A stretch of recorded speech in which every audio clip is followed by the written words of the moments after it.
قامت المصالح الأمنية ليلة أمس الأربعاء خلال فضها لنزاع بالشارع العام من إيقاف قاصر يبلغ من العمر 17 سنة يدعى ميم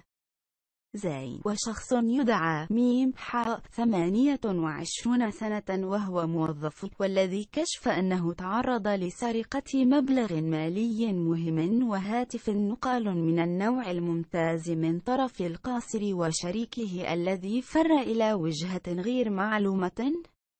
وحسب ما توصلت به من مصدرها فإن المعنيين بالأمر تمت إحالتهما على المصلحة الأمنية المداومة من أجل الاستماع للأطراف في الموضوع ليتبين من خلال تصريحات القاصر أن الأمر يتعلق بقضية شذوذ جنسي مرفوق بسرقة،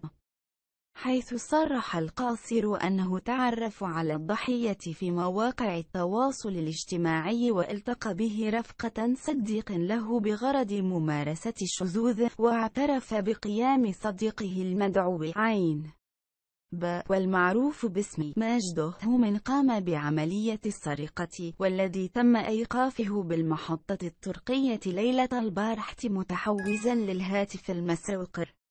وأضاف المصدر ذاته أن المصالح الأمنية المداومة أحالت القضية على المصلحة الولائية للشرطة القضائية من أجل البحث فيها بإشراف مباشر من النيابة العامة المختصة.